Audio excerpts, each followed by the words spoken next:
Hi, and welcome to your Platterful Spooky October tutorial. Before we get started, go ahead and take that cookie cutter and place it in the freezer. It will just help with actually cutting the cheese once we get to that part. Okay, let's get started. Okay, we are going to get started with our Petite Boo from Marin French. If you did not receive this, there was a shortage on this cheese. It was a small batch. If you did not receive this, you received a pumpkin goat cheese, which is equally delicious. So if you did not receive this one, wait a second and you'll see what to do with the pumpkin goat cheese. Okay, for this one, let's get started by taking it out of the wrapper. Okay, for this one, it has a very fun, bright orange inside. So we are just going to take this brie round and slice it like we would a normal cheese. So about 1/4 of an inch slices all the way across the round, like you'll see me do in the video.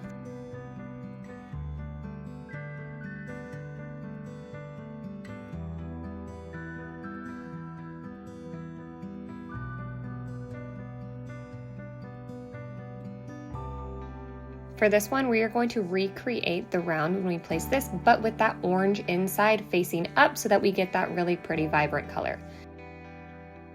Okay, up next we're going to use this white cheddar in our spooky cookie cutter to create some shapes and fun things to place on our board. So you can go ahead and grab your cookie cutter out of the freezer and then open up this cheese. Okay, the first thing we're going to do with this cheddar is we're going to flip it on its side and actually slice it into 2 pieces so that we can have 2 nice sized chunks to use and make our shapes out of. So go ahead, flip it on its side, go slow when you're cutting it. Cheddar does crumble, so go slow when you're cutting it and take your time. As you can see, when I pull mine apart, they start to crumble a little bit. No big deal. What we're aiming for is just one nice piece of cheddar that we can cut out this shape with. If you get 2, that's great. Okay, like I mentioned, grab a piece of your cheddar that your cookie cutter will fit on, and we are actually just going to stamp it into the cheddar.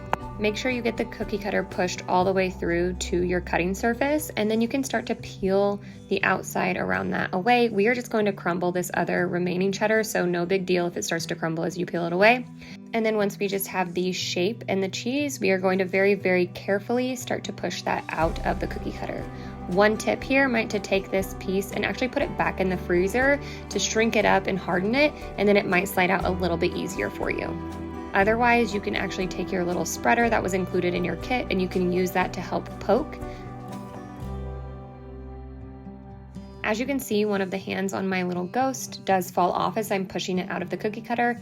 No big deal here. We can either use our hand to reattach it and push it on there firmly, or add a little bit of water to where you're reattaching it and then push it on there.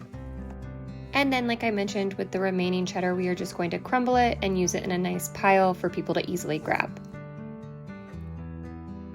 I did end up with 2 larger slices of my cheddar, so I am going to go for another ghost with my cutout. If you don't want to do another cutout, just simply crumble the rest of the cheddar up.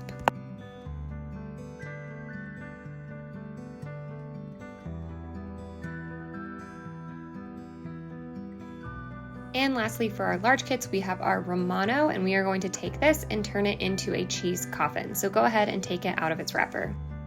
Okay, to make our cheese coffin, we take one of the corners on the larger side of the wedge, cut it off at an angle, take that cut off piece, flip it, and put it on the other side of the wedge and use that as a template for cutting the other side.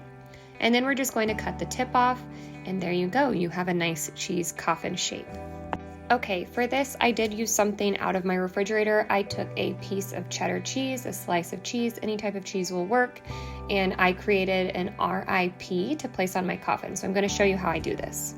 Okay, take the slice of cheese and cut about an inch slice off of it, like you'll see me do in the video. From here, we're going to take this slice and cut it into 3 pieces, 3 equal sized pieces, so that we can create the letters. And then from here, I use these squares to create block letters for the RIP. I think it's the easiest to just watch me do it and then replicate.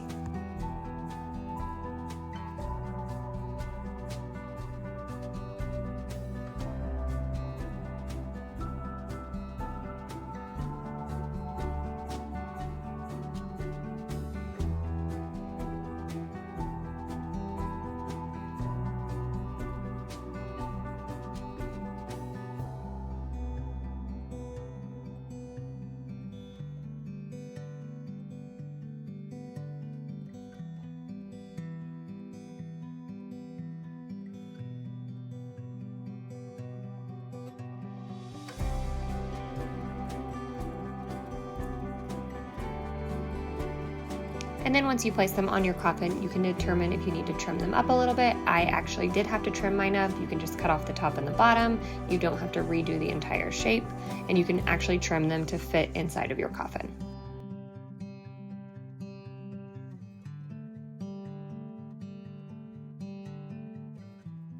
Okay, up first we have our Genoa salami from Ollie, so go ahead and take that one out of the wrapper. Okay, up first we are going to create a rose. So take one sleeve of your sliced salami and lay them out, very similar to how they come in the package, but you do want to separate each piece to make them a little bit more flexible as we move them around. So place them out exactly as they were in the sleeve, so overlapping nearly entirely, leaving about 1/4 of an inch out. Line them up, fold it up like a taco, like you'll see me do in the video, spin it, and then you'll roll, roll, roll, roll, roll, and then you'll create this nice and pretty rose shape. When you place this down, be sure to pin it up against something so that it doesn't unravel when you place it onto your cutting surface or your board whenever we place them on our board. For the second sleeve of our Genoa salami, we are going to take this and just fold it into fourths and pile them up. This is going to be a really nice, pretty shape whenever we have them all stacked together. And so it's really easy for someone to grab from your board, and it has this nice floral effect.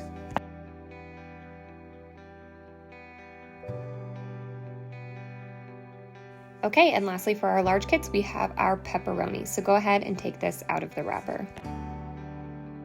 Okay, similar to our Genoa salami, we are going to start by making 2 smaller roses. So go ahead and take 6 slices of your pepperoni, lay them out like you'll see me do and like we did for the Genoa, and then fold them in half, spin it, and then roll, roll, roll, roll, roll. We are creating 2 smaller roses. These are gonna look really nice next to our cheese coffin on our board with our larger Genoa salami rose. So go ahead and make 2 roses out of these pepperonis using 6 slices of salami. Again, you'll want to make sure that you pin them up against something when you set them down. Okay, and for the remainder slices of our pepperoni, we are going to create a river, or in this case, a rib cage. So take 2 slices of pepperoni, fold them in half, place one over the top of the other halfway up, then you're going to fold that bottom piece up. This is going to create a braiding motion by taking 1 slice of pepperoni, folding it in half, placing it over the one that we just folded up or down, and then folding the other below piece up or down. So just continue to do that. Watch the video. It is the easiest way to understand what I'm saying is to watch it actually happen.